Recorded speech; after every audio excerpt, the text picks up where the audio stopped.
नमस्कार दोस्तों, श्योर सृष्टि गुरुकुल में आपका स्वागत है। आज हमारे गेस्ट हैं राकेश रंजन झा सर, जो अपने फाउंडेशन बैच में इंग्लिश पढ़ाते हैं। आइए जानते हैं उनके बारे में कुछ। तो कैसे हैं सर आप? बहुत अच्छा सर, आप बताएं। आप में से मैक्सिमम लोग जानते होंगे, हमारे झा सर हैं ये जो इंग्लिश पढ़ाते हैं, लेकिन शायद कुछ लोग नहीं जानते होंगे। तो सर आज आप खुद ही बताएं अपने बारे में पहले। जरूर सर, मेरा नाम राकेश रंजन झा है। मैं फैकल्टी ऑफ इंग्लिश हूँ और मैं पिछले 22 सालों से इंग्लिश के फील्ड में कॉम्पिटिटिव एग्जाम के लिए SSC, bank, CDS, CPO, NDA, CAT तमाम एग्जामिनेशंस के लिए पिछले 22 सालों से पढ़ा रहा हूँ। जी सर। तो जैसा कि आपने झा सर के बारे में जाना कि बहुत लंबा खासा इनका एक्सपीरियंस रहा है और झा सर ही फाउंडेशन में इंग्लिश पढ़ाने वाले हैं। जी सर। तो कुछ बताएं सर, बच्चों को किस चैप्टर से शुरुआत करेंगे आप और क्या क्या पढ़ाएंगे? देखिए सर, जनरली ये कहा जाता है कि मतलब ग्रामर की शुरुआत हमें टेंस से या नाउन से या वर्ब बेसिक से करिए। मेरा ये कहना है कि हम किसी भी चैप्टर से स्टार्ट कर सकते हैं। बस ये ध्यान रखना होता है कि हमें ये लेके चलना है कि बच्चे को पहले से कुछ नहीं आ रहा है। तो हमारे यहाँ पे श्योर 60 में कुछ भी चैप्टर स्टार्ट करने का मूल मंत्र यही होता है कि बच्चे जीरो हैं, उन्हें अभी कुछ नहीं आता, वो लर्नर है, वो हमारे पास सीखने के लिए आए हैं। तो इसीलिए हम चाहें, अब जैसे मेरा है, मैं 10 से भी कभी कभी बैच स्टार्ट करता हूँ, कभी नाउन से शुरू करता हूँ, कभी कभी वर्ब बेसिक से स्टार्ट कर चुका हूँ, कभी कभी सब्जेक्ट वर्ब एग्रीमेंट, पिछला बैच मैंने सब्जेक्ट वर्ब एग्रीमेंट से स्टार्ट किया है। और अगर हमें ये लगता है कि बैच बहुत ज़्यादा एडवांस है तो हम पूरे ग्रामर का जो सबसे टफेस्ट और लेंदी चैप्टर है प्रीपोजिशन, हम उससे भी स्टार्ट करते हैं। बट जनरली अगर बैच नॉर्मल है, स्टूडेंट नॉर्मल आ रहे हैं, बेसिक से सीखना चाहते हैं, तो जनरली हम 10th चैप्टर से स्टार्ट करते हैं। अच्छा, तो यानी आप ग्रामर पढ़ाने वाले हैं? जी सर, मैं ग्रामर के साथ साथ टोटल कंप्रिहेंशन, जिसमें क्लोज टेस्ट, पैसेज, पीक्यूआरएस, इसके अलावा sentence improvement, fillers, homonyms, homophones, ये सब चीज़ें सर मैं कंप्लीट कराऊंगा पूरा A to Z। और सर ये नहीं रहेगा कि ये सिर्फ फाउंडेशन बैच है तो हम सिर्फ फाउंडेशन पढ़ाएंगे, बिल्कुल नहीं। हमारे यहाँ जो भी चैप्टर्स मैं पढ़ाऊंगा, वो चाहे टेंस हो, नाउन हो, प्रोनाउन हो, वो प्री प्लस मेंस को देखते हुए तैयारी करनी है। तो हमारे यहाँ भले ही आपको 10 घंटे ज़्यादा लगें, लेकिन ये श्योरिटी रहेगी कि उस पढ़ाई के बाद आपको कभी भी दोबारा इंग्लिश के लिए कहीं पे किसी भी टीचर से दोबारा क्लास लेने की बिल्कुल ज़रूरत नहीं है। चाहे वो प्री हो, चाहे मेंस हो, चाहे सीजीएल मेंस हो, सीपीओ मेंस हो, सीडीएस का हो, या डिफेंस के और कोई भी एग्जामिनेशन आ जाए, या इवन बैंकिंग क्यों ना हो, आपको उस क्लास को करने के बाद बिल्कुल भी दोबारा कहीं नहीं पढ़ना है। सिर्फ प्रैक्टिस करो, रिवीजन करो। और सर सबसे मजे की बात यह है कि जो भी चैप्टर्स मैं पढ़ा रहा हूं, मैं ये दावे के साथ कह सकता हूं कि किसी भी किताब में हर चैप्टर से मैं जितना क्वेश्चन आपको बच्चों को प्रैक्टिस कराता हूं, उतना किसी भी किताब नहीं है। क्योंकि मान लो किसी भी किताब को अगर आप परचेज करो मार्केट के किसी भी किताब की, क्योंकि मेरे पास खुद ही सर 550 से 700 के बीच में किताबें हैं और मैं हर किताब का कंटेंट जान रहा हूं। तो कोई भी किताब जिसमें जो चैप्टर है, चाहे टेंस हो, नाउन हो, प्रोनाउन हो, प्रीपोजिशन हो, वर्ब हो, एडवर्ब हो, एडजेक्टिव हो, चाहे कंजंक्शन हो, 250 से 300 से ज़्यादा किसी चैप्टर में क्वेश्चन नहीं है सर। लेकिन हमारे यहाँ श्योर 60 गुरुकुल में आप जब पढ़ने आओगे तो जो भी चैप्टर है, चाहे नाउन हो, टेंस हो, प्रीपोजिशन हो, कम से कम एक मिनिमम टारगेट 500 क्वेश्चंस की होती है सर, ताकि हम ये दावा कर सकें कि किसी भी मार्केट में किताब में उतना क्वेश्चन है ही नहीं हमारे पास, और वो हम करवाएंगे सर आपसे। तो इसका मतलब बच्चों को कोई बुक लेके आनी है प्रैक्टिस? बिल्कुल नहीं, किताब लाने की बिल्कुल भी हिमाकत नहीं करना है, क्योंकि ये श्योर 60 का ये वादा है कि किताब किसी ऐसे किताब की फिलहाल हैसियत नहीं है जो श्योर 60 के टीचर्स के सामने टिक सके।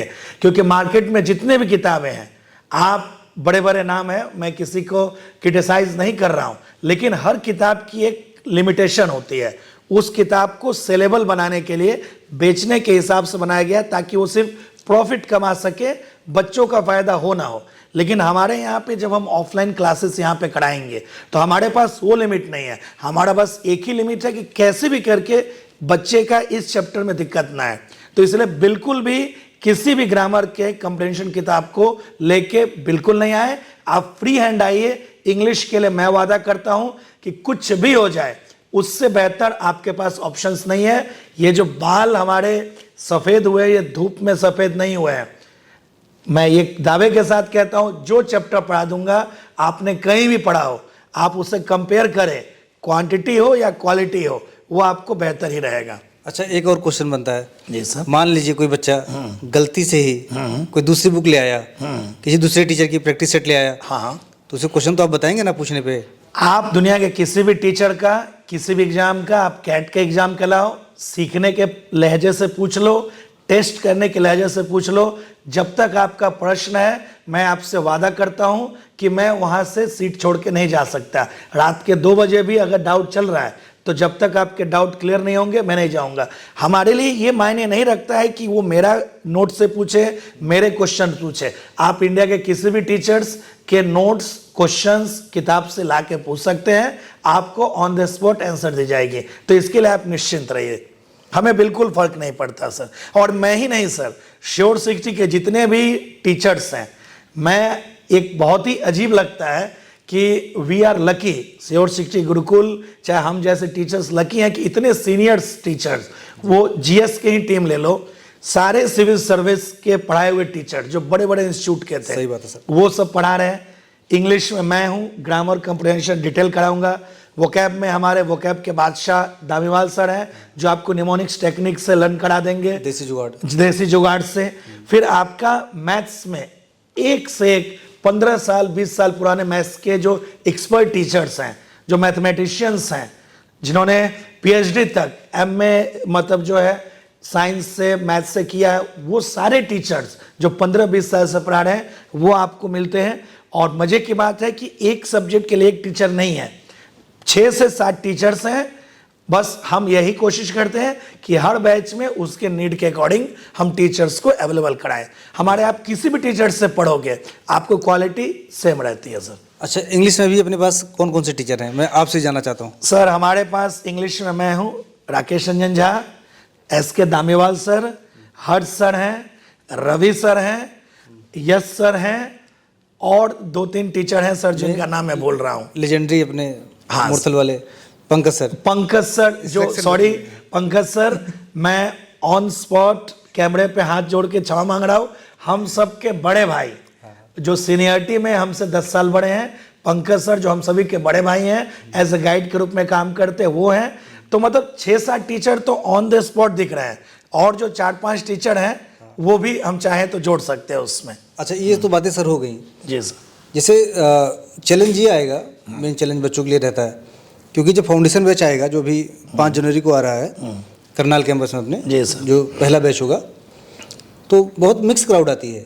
कुछ बच्चे होंगे जो शायद कुछ टॉपिक पढ़े होंगे, कुछ के लिए एकदम इंग्लिश नहीं होगी, कुछ हिंदी मीडियम से पढ़ के आएंगे, कुछ सीबीएसई बोर्ड से आएंगे, कुछ आईसीएसई बोर्ड से, यानी हर बच्चे का लेवल अलग अलग होगा। तो इन बातों का ध्यान कैसे रखते हैं आप क्लास में, या कैसे मैनेज करते हैं इस क्राउड को? अब सर इसी के लिए अभी जस्ट 2 दिन पहले हमारे जो फाउंडर हैं श्री गौरव सर, उन्होंने भी एक पर्सनल आइडिया दिया, और जिसमें हम भी सहमत थे कि 2-3 तरीके हैं कि हर तरह की क्राउड होती है। क्योंकि हमारे 5 उंगली जब लंबाई में सेम नहीं है तो बच्चे भी अलग अलग कैटेगरी के आएंगे। कोई बहुत तेज होंगे, कोई बहुत बच्चे कमज़ोर होंगे जिन्हें बेसिक्स तक क्लियर नहीं है, कुछ एवरेज होंगे। तो सबको एक साथ लेके चलने में दिक्कत तो आती है सर, नो डाउट। लेकिन हमारे पास उसके लिए बहुत सारे टेक्निक्स हैं। मेंटरशिप एक का है, एक बच्चे को क्लास में आप सब एक साथ पढ़ोगे, लेकिन उसके बाद हर बच्चे को हम पर्सनली अलग से गाइडेंस करेंगे। टीचर जैसे कि मैं ही अगर इंग्लिश पढ़ा रहा हूं तो मैं हर बच्चे से अलग भी पर्सनल डाउट सेशन में मिलूंगा। अलग से सर हम अलग से बच्चों के लिए 1.5 घंटे का डाउट सेशन भी रखते हैं। जो बच्चा क्लास में अगर दिक्कत में है, उसे समझ नहीं आ रही है, वो हमसे पर्सनल आके कॉपी पेन पे, जैसे बचपन में बच्चे पढ़ते थे, वो ऐसे हमसे ट्यूशंस भी पढ़ेंगे। और इस बार हमारे गौरव सर जो फाउंडर है, उन्होंने एक सजेशन दिया है कि सप्ताह भर के अंदर हमें पता चल जाता है कि कौन सा बच्चा तेज है, कौन सा बच्चा एवरेज है, किस बच्चे को भी बहुत ज़्यादा सपोर्ट चाहिए। तो हम धीरे धीरे क्या करेंगे, उन बच्चों को भी डिवाइड कर देंगे। जो कमज़ोर बच्चे हैं उन पे फोकस ज़्यादा रहेगा, जो तेज बच्चे हैं उन्हें उस तरीके से, उस लेवल से भी डिवाइड करके हम क्लास करेंगे सर। बहुत अच्छा प्लान है सर ये। जी सर। ये हमारे साथ थे झा सर, जो इंग्लिश के फैकल्टी हैं, जो फाउंडेशन बैच में पढ़ाएंगे आपको। और इसी तरह हम अलग अलग सब्जेक्ट के टीचर से मिलेंगे और डिस्कस करेंगे कि क्या उनकी स्ट्रेटजी रहेगी पढ़ाने में। तो जिन बच्चों को नहीं पता बता दें कि अपना जो फाउंडेशन बैच है वो 5 जनवरी को आ रहा है अपने करनाल कैंपस में, और ये करनाल कैंपस का पहला बैच होगा ये। और ये मैं एक सर जोड़ना चाहूँगा कि करनाल कैंपस के बारे में मैं खुद कहूँगा कि मैं पर्सनली वहाँ पे स्टे करता हूँ, ताकि जो बच्चों की डाउट अलग से आ सके उसको भी मैं रात के 12-1 बजे भी डील कर सकूँ। और जहाँ तक करनाल कैंपस की बात है, वो इतना बड़ा कैंपस है कि वहाँ हर तरह की सुविधाएं हैं। अब जैसे कि शाम को स्पोर्ट्स के पीरियड होती है सर, तो स्पोर्ट्स के लिए भी आपके पास क्रिकेट फील्ड ही 2-3 है। टेनिस खेलना अगर आपको है तो प्रोफेशनल टेनिस कोर्ट है, जहाँ पे एक साथ 16 से 18 टेनिस प्लेयर खेल सकते हैं। वॉलीबॉल, हाँ, इंडोर आउटडोर दोनों चीज़ों के लिए। टेनिस का कोर्ट जो है सर आपका बैडमिंटन का इंडोर भी है, क्रिकेट के लिए भी हमारे इंडोर कोर्ट है अवेलेबल सर, जो कि बहुत बड़ा मैदान चाहिए क्रिकेट में, वो हमारे पास इंडोर में है। मतलब 12 मंथ्स आप एनी टाइम वहाँ पे खेल सकते हैं। सुनते हैं कि आप लोग भी वहाँ बैडमिंटन खेल रहे हैं? यस सर, इतना मतलब बेहतरीन बैडमिंटन कोर्ट बना हुआ है कि हम टीचर्स भी अपने आप को रोक नहीं पाते हैं। प्रोफेशनल जैसे मतलब जो खेलते हैं बैडमिंटन, हम लोग भी वहाँ पहुँच रहते हैं, बच्चों के साथ खेलते हैं। एक तरह से शारीरिक कसरत भी हो जाती है और साथ साथ बच्चों के साथ एक इंटरेक्शन। एक कन्फ्यूजन है, मान लीजिए कोई खिलाड़ी आदमी आ गया तो क्या उसके पास अनलिमिटेड टाइम है खेलने का, कोई रोकता तो नहीं है? सर अनलिमिटेड बोल के गुरुकुल में सिर्फ एक चीज़ है, वो है पढ़ाई। पढ़ाई छोड़ के और कोई भी चीज़ को आप हमको कंट्रोल करना ही पड़ेगा, क्योंकि गुरुकुल में आने का मकसद बच्चे का एक ही है, सरकारी नौकरी सम्मान के साथ लेके जाना। तो सब चीज़ का लिमिट है, खेलने का लिमिट है, सोने में भी हम परेशान कर सकते हैं आपको, जितना टाइम उतना ही सोना है, रेस्ट भी उतना ही करना है। बस पढ़ाई तुम जितना देर कर सको हमारे रूटीन तक तो करना ही है। इसके अलावा अगर कोई बच्चे का सर 12:30 तक हमारा रूटीन होता है, हमारी रूटीन सुबह 9 से रात के 12:30 तक है, बीच में ब्रेक मिलता रहता है। लेकिन अगर कोई बच्चा 12:30 के बाद भी पढ़ना चाह रहा है तो पहली बात तो उसे लाइब्रेरी फैसिलिटी है ही, वो लाइब्रेरी पढ़े। तपस्या बैच भी है। और अगर मान लो रात के 2 बजे वो बच्चा पढ़ रहा है सर, और उसे डाउट आ गई मैथ्स में या इंग्लिश में, तो क्या करेगा वो बच्चा? अगले दिन तक वेट करेगा? बिल्कुल नहीं। श्योर सिटी गुरुकुल में है कि अगर बच्चा रात के 2 बजे डाउट में है तो टीचर्स उसको अवेलेबल रहेंगे। एक ऐसा टीचर होगा जो जिससे वो एक बार बोले, वो टीचर आके उसका डाउट को क्लियर करेंगे। मतलब यहाँ पे एक ही चीज अनलिमिटेड है, पढ़ाई। आप जितना पढ़ सको, आपके साथ साथ पूरा स्टाफ, पूरा मैनेजमेंट और पूरा टीचर भी आपके पास है। जितना पढ़ सकते हो आप पढ़ो, आपको वो सुविधाएं मिलेंगी। चलिए, ये तो आज बहुत ही हेल्दी चर्चा रही झा सर के साथ हमारे। यानी अगर रहने खाने की टेंशन आप मुक्त होकर बस एक ऐसे इन्वायरमेंट में रहना चाहते हैं जहाँ लगभग सभी लोग पढ़ने वाले ही हों, तो आपको गुरुकुल जरूर ज्वाइन करना चाहिए और हमारे फाउंडेशन बैच में आना चाहिए। जरूर सर, जहाँ झा सर हमारे पढ़ाएंगे आपको। और ध्यान रखो बच्चों कि ये गोल्डन चांस है, अपॉर्चुनिटीज बार बार दरवाजे पे नहीं ठकठकाती है। और जब तक आप कोशिश नहीं करोगे तब तक आपको पता ही नहीं चलेगा कि आपका लिमिटेशंस क्या है। वो कहते नहीं है कि गिरते हैं सहसवार ही मैदाने जंग में, वो क्या गिरेंगे जो घुटनों के बल चलते हैं। तो बच्चों, ये गोल्डन चांस है। श्योर सिटी गुरुकुल आपके साथ खड़ा है। बस आप इस बैच को ज्वाइन करिए, हमारे शेड्यूल को फॉलो करिए, हमारे फाउंडर जो गौरव सर हैं उनके इंस्ट्रक्शंस को फॉलो करिए। मैं आपको गारंटी दे सकता हूं कि इससे बेहतर माहौल पढ़ने का इंडिया में अभी किसी इंस्टीट्यूट के पास अवेलेबल नहीं है। जी, एकदम बिल्कुल सही बात कही झा सर ने। बाकी जगह कोचिंग तो हर जगह मिल रही है जी सर। कोचिंग की बात क्या, एक बार टीचर ने क्लास में पढ़ा दिया, उसके बाद क्या? कोई मॉनिटर नहीं करता कि बच्चे ने उसके बाद कोई पढ़ाई की नहीं की। तो हमारा मॉनिटरिंग सिस्टम बहुत ही तगड़ा है। यानी खाने पीने रहने हर चीज़ का शेड्यूल फिक्स है, सुबह 7 बजे से लेकर रात को 12:30 बजे तक का। तो ठीक सर, थैंक यू। फिर मिलते रहेंगे हम लोग। जरूर सर।